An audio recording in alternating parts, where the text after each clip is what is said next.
let's see. Da, da, da, da, da, da, da.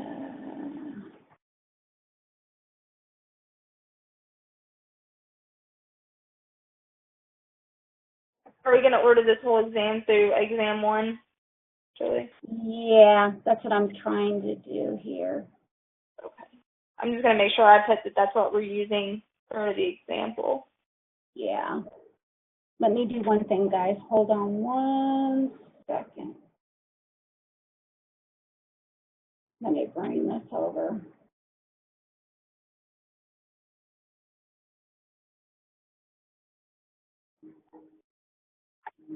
One thing while I'm doing this, I'll try to multitask the best that I can.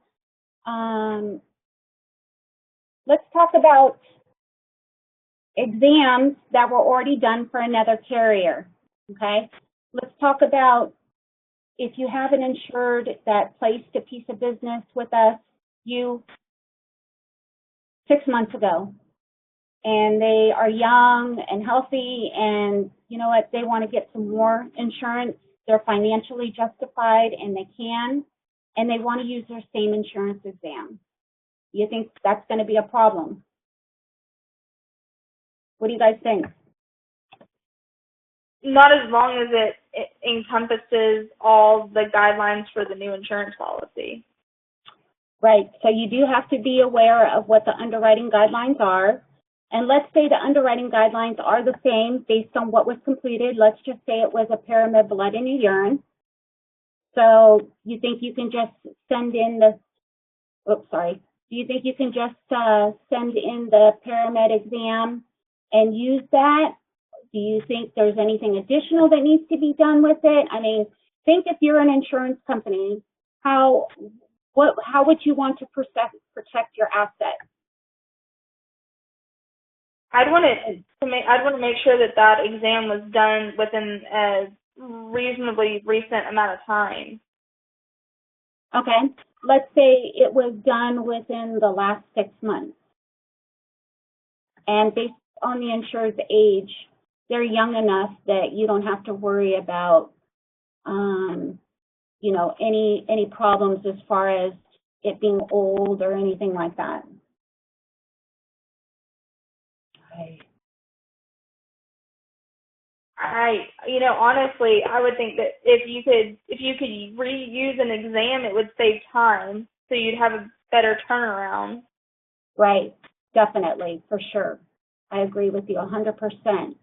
But and maybe you guys aren't aware of this, when a policy is produced, because I don't think most of you see a policy, when a policy is produced, they include a copy of the application and also the first couple pages of the exam.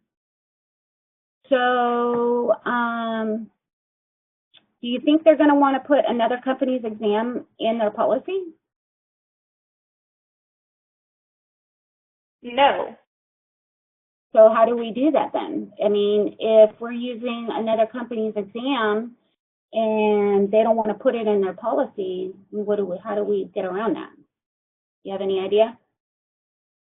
I don't. That's about as far as Okay, so to answer the question, yes, we can we can use another company's exam. The issue is one of the parts of the application that's built in the application is called a non-medical. Sorry guys. The non-medical is basically like the insurance exam, except that it's based, you don't need an examiner to complete it. And it's just done for the insured. So the insured would complete it with the application.